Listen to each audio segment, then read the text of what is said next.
Gaya po ng ating narinig sa ating ebanghelyong kababasa lang natin sa araw na ito ng Martes Dolores sa loob ng Kapaskuhan, ipinagdiriwang natin, ginugunita natin ang ikalawang hapis ni Maria, ang dali-dali na paglalakbay nila ni Jose kasama ang musmos, ang batang Jesus, upang iligtas siya sa massacre ng Bethlehem.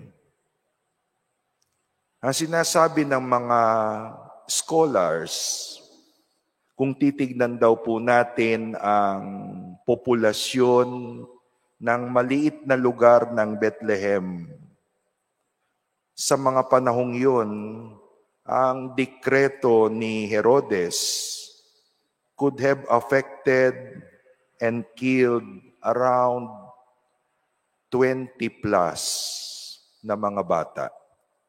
Kasi ang sininggle out ay lalaki na bata, 2 taon ang edad pababa. No? 2 taon ang edad pababa. Kasi yung mga Magi, hindi naman sila dumating sa Belen pagkasilang ni Jesus. Nanggaling sila sa lugar na kung tawagin ngayon ay Iraq. Doon nanggaling itong mga Magi. So it should have been months of travel looking for the newborn child that was heralded by a star. Kaya nanigurado si Herodes, 2 taon pababa na mga bata. So 20 children would have been massacred during this time. And ang Sagrada Pamilya naman, si Jose, si Maria at si Jesus ay naglakbay patungong Egypt, kung saan sinasabi na sila ay nanatili sa loob ng 3 taon bilang mga migrants sa Egypt. Nagpalipat-lipat sila ng tahanan sa Egypt sa loob ng 3 taon upang maiwasan ang anumang secret service ni Herodes na pwede niyang ipadala sa Egypt. In the meantime, the tradition is that John the Baptist,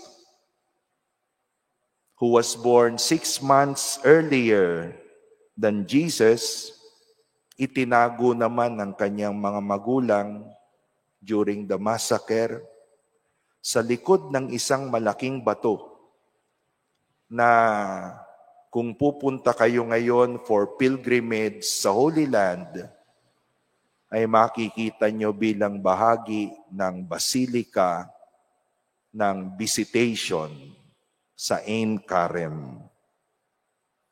Mga kapatid, ang mention ng Bethlehem, sinilangan ni Jesus, sinilangan ni Haring David.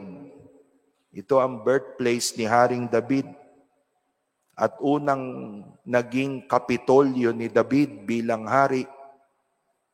Ang Bethlehem has always been associated with not joy, but sorrow.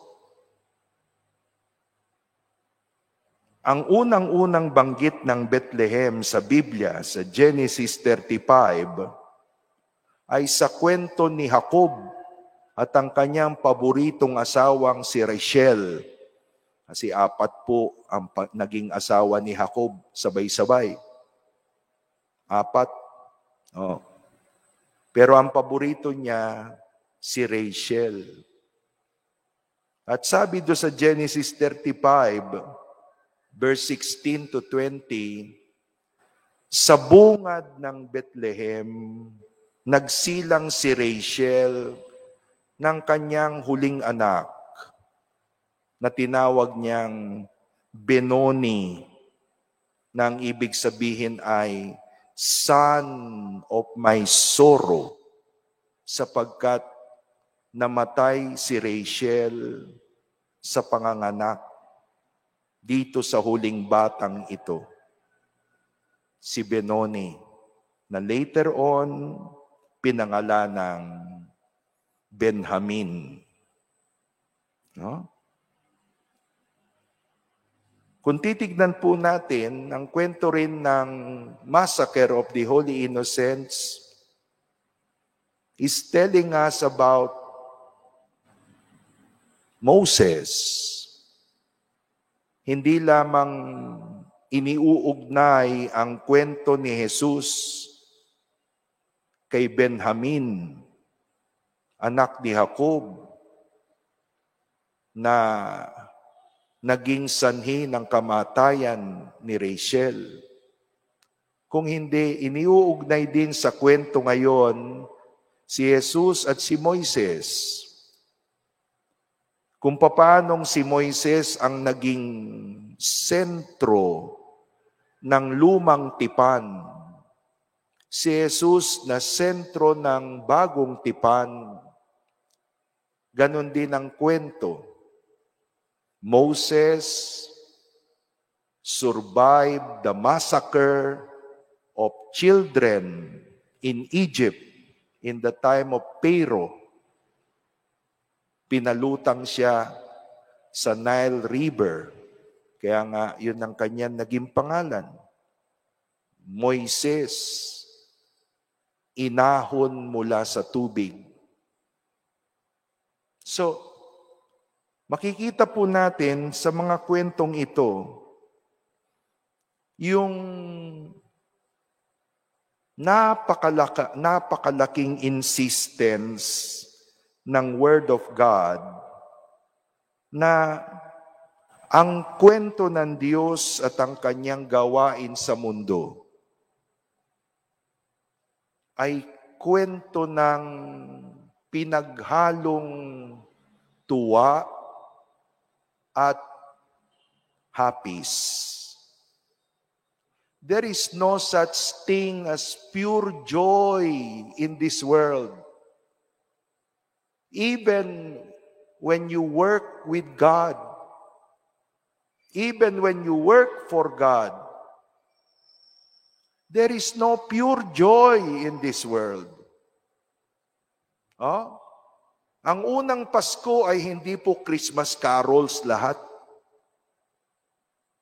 Ang unang Pasko ay hindi puro kalembang ng kampana. Ang unang Pasko had to be lived in the midst of tension. Nakaramdam ba si Maria at si Jose ng katuwaan? Siguro. Pero hindi katuwa ang tuwang-tuwa.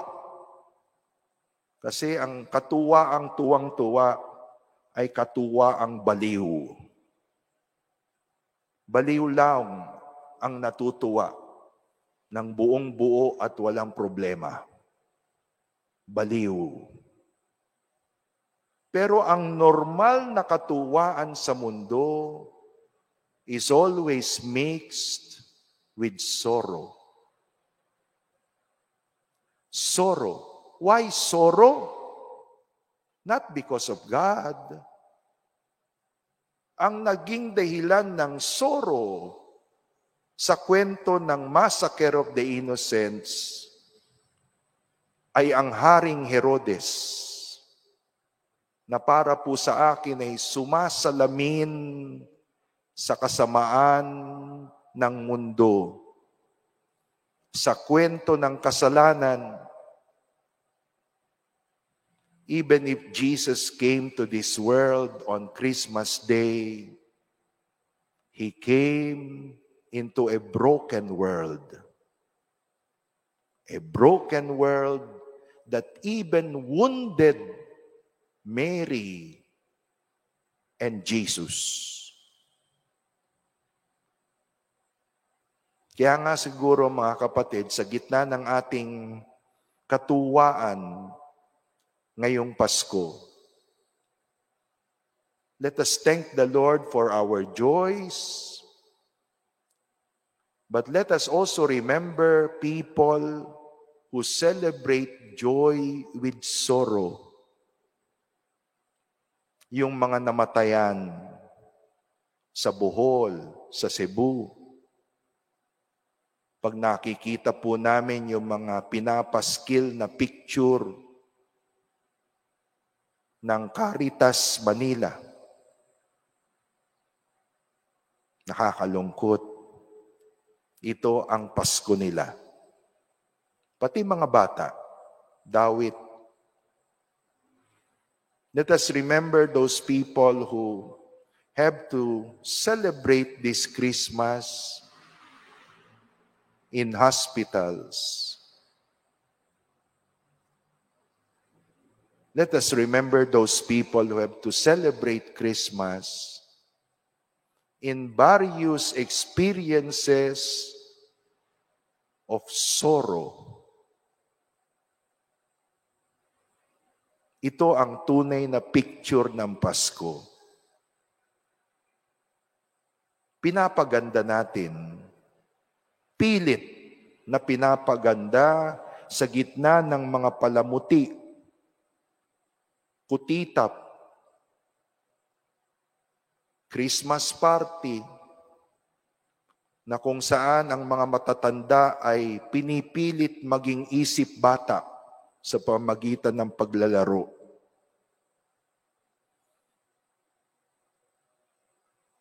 But Christmas is not separate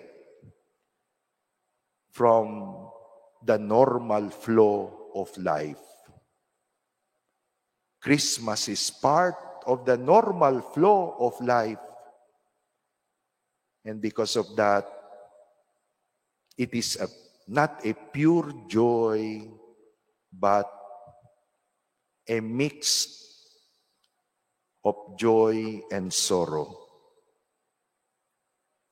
We pray that as we celebrate Christmas, we may have the heart of Joseph and Mary, who faced the first Christmas with all its challenge, with only one sure hope, that God knows what He is doing. Amen.